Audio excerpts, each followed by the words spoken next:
noite, estamos de volta com o Senado agora.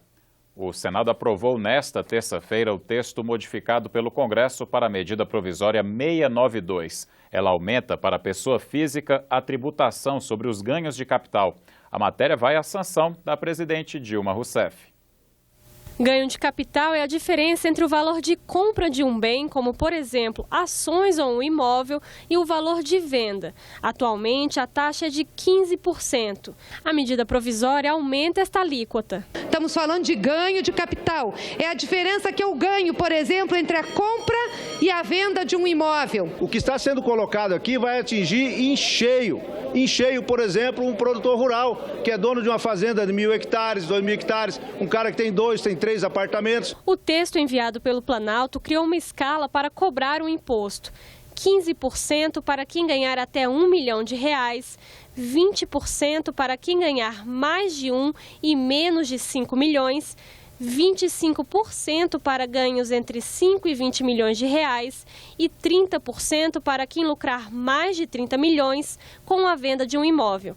O texto foi defendido pelo senador Randolfo Rodrigues. Abre espaço para uma reforma tributária justa, para a redução da concentração de renda e também faz justiça ao momento de crise em que vivemos, porque transfere, porque diz que o preço da crise tem que ser partilhado, principalmente por aqueles que mais têm. O relator Tasso Gereissati alterou a tabela.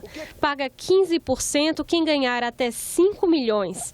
Acima de 5 e abaixo de 10 milhões, o imposto é de 17,5%.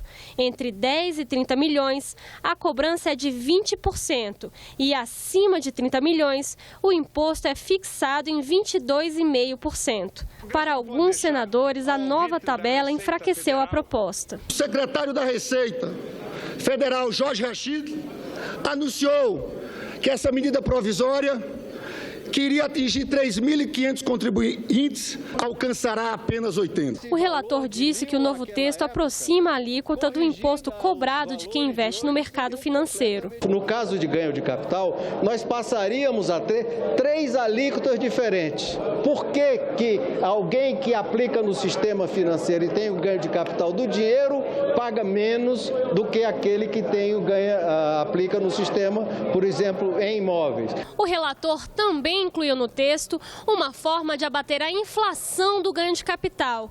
O índice utilizado será a correção da faixa mais baixa da tabela do imposto de renda.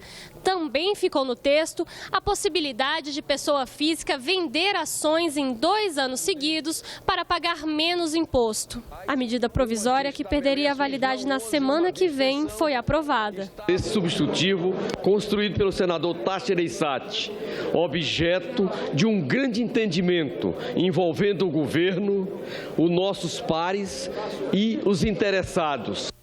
Em seguida, o plenário do Senado começou a discutir a proposta que retira a exclusividade da Petrobras de operar nos campos do pré-sal. O projeto de lei 131 de 2015 tramita há quase um ano em regime de urgência e ainda gera muita polêmica. A repórter Karine Beluso acompanhou o debate e traz as informações ao vivo. Boa noite, Karine. Boa noite, Hermes. Na última semana, a oposição apresentou a proposta como sendo uma das suas prioridades. O Poder Executivo havia concordado em colocar o projeto em votação, mas a matéria ainda não tinha começado a ser discutida porque a pauta estava trancada pela medida provisória aprovada nesta noite, na noite desta terça-feira. De um lado, os senadores entendem que a Petrobras não pode participar de todos os investimentos de exploração do pré-sal por causa do tamanho do seu endividamento. De outro lado, há quem defenda, apesar da concordância de alguns setores do governo, que as novas regras perdem o sentido com o atual preço do barril do petróleo. O debate foi intenso. Senador José Serra, com todo respeito, tirar a Petrobras e fazer leilão para entregar para as multinacionais do petróleo a $30 não tem outro nome. É entregar a preço de banana. Entregar a preço de banana. Até porque a gente sabe que para a empresa ganhar um consórcio, senador Cristóvão, tem que pagar. Tem bônus. Vai pagar lá embaixo. Estão entregando sim na Bacia das Almas. É um equívoco. Não há nenhum cronograma aqui no projeto e nós estamos partindo do princípio de que o governo seria leviano de fazer vendas na área do pré-sal na Bacia das Almas. O que tem a ver o fato de que o preço está caindo com manter a obrigatoriedade da Petrobras? É algo que não faz sentido.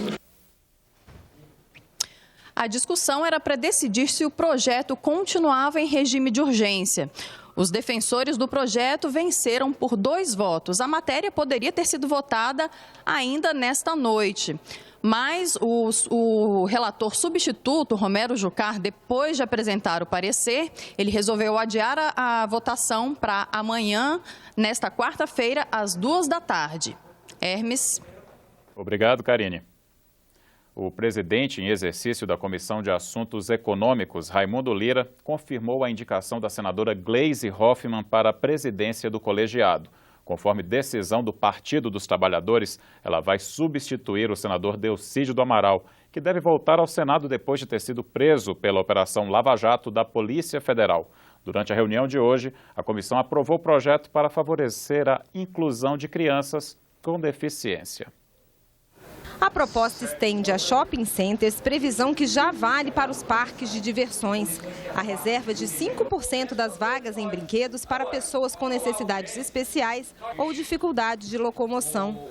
Outro projeto aprovado prevê a prorrogação dos acordos coletivos de trabalho por até 1 ano, quando nova negociação não puder ser concluída a tempo. Hoje, segundo a consolidação das leis do trabalho, as convenções coletivas têm validade de 2 anos. Na hora que não havia uma renovação, já voltava para as regras antigas, que obviamente eram piores do que as regras conveniadas no acordo coletivo. Sobre a atuação do senador Delcídio do Amaral na Comissão de Assuntos Econômicos, o presidente em exercício, o senador Raimundo Lira, explicou que o Partido dos Trabalhadores já pediu a substituição de Delcídio pelo senador Donizete Nogueira. Assim que o processo for formalizado, também deve ser realizada nova eleição para a presidência da CAI. A indicada é a senadora Gleisi Hoffmann. Regimentalmente, ainda hoje, o senador Delcídio do Amaral é presidente, né? Então, na hora que aconteça essa vacância, faremos a convocação da eleição, queremos apenas aguardando uma solução regimental ou política. O Conselho de Ética do Senado volta a se reunir nesta quarta-feira. Os senadores analisam o pedido de cassação do mandato do senador Delcídio do Amaral. A defesa prévia do senador foi entregue hoje ao relator, o senador Ataídes de Oliveira, do PSDB de Tocantins. A defesa prévia foi encaminhada hoje ao relator. Ele tem 5 dias para entregá-la ao Conselho de volta e eu marcarei imediatamente uma reunião do Conselho que dirá se aceita ou não aceita a posição do relator. Além da defesa prévia, Delcídio do Amaral entregou ao Conselho de Ética um pedido de impugnação do relator. A solicitação deve ser analisada nesta quarta-feira pelo Conselho. Delcídio do Amaral não deve comparecer a essa reunião. O petista apresentou hoje pedido de licença médica pelo período de 15 dias. O prazo começou a contar a partir de segunda, 22 de fevereiro. A assessoria do senador, no entanto, garante que ele vai comparecer no momento adequado para se defender de todas as acusações. O presidente do Senado se reuniu hoje com líderes de partidos e com a vice-presidente da Argentina. Na pauta dos encontros, as relações entre Brasil e Argentina e os projetos a serem votados pelo Senado neste semestre. Renan Calheiros retomou a série de reuniões com os blocos parlamentares em busca de uma pauta de votações para o Senado no primeiro semestre de 2016. O presidente do Senado disse acreditar estar caminhando para um amplo acordo. Nós recebemos a proposta mais objetiva, que trata da necessidade de nós estabelecermos um critério para que cada bloco estabeleça uma ordem de prioridades. Isso vai, sem dúvida nenhuma, facilitar a pauta, a formatação da pauta e vai, sobretudo, facilitar que nós tenhamos um calendário. Mais tarde, Renan recebeu a vice-presidente da Argentina em sua primeira visita oficial ao Brasil. Gabriela Michetti, que, de acordo com a Constituição argentina, é também presidente do Senado de lá, propôs criar uma comissão composta por senadores e deputados dos 2 países com o objetivo de aprofundar as relações bilaterais. E a criação do Grupo Parlamentar Brasil-Argentina foi aprovada pelo plenário na sessão desta terça-feira. Um currículo mínimo que deve ser ensinado aos alunos de todo o Brasil. Isso é o que vai ser definido pela Base Nacional Curricular, tema de audiência pública da Comissão de Educação nesta quarta-feira. Um documento que descreve o conteúdo principal que os alunos de todo o país devem aprender em cada ano da educação básica, do infantil ao ensino médio. É a Base Nacional Comum Curricular, que está prevista na Constituição, mas só no ano passado foi elaborada. Ela dá 60% do rumo, 40% é dos estados. As culturas locais, as especificidades, né, as demandas. A aceitação da base dessa discussão é muito grande. Aceitação por quem atua, pelos professores, tá? Porque justamente para você ter um nível mínimo, né, de informação. Nesta quarta-feira, o tema vai ser discutido na Comissão de Educação. Segundo o senador Fernando Bezerra, que pediu a audiência pública, a Base Nacional Curricular precisa de mais debate antes de entrar em vigor. É a segunda vez que a Comissão de Educação discute o assunto. No ano passado, especialistas defenderam a proposta, mas criticaram alguns pontos. Um aspecto que é consenso é que a proposta para a educação infantil ela precisa de uma profunda revisão. É possível enviar sugestões pela internet. A base curricular está em consulta pública até 15 de março e já recebeu mais de 10 milhões de contribuições, a maior parte de escolas. A professora Terese, da Universidade de Brasília, é a responsável por processar os comentários e encaminhar ao Ministério da Educação. Há necessidade de que até a metade do ano essa construção mínima seja apresentada ao Conselho Nacional de Educação.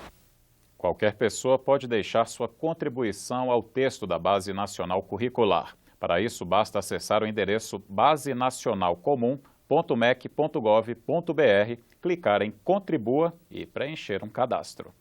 Ficamos por aqui. Você terá outras notícias a qualquer momento na nossa programação. Boa noite e até amanhã.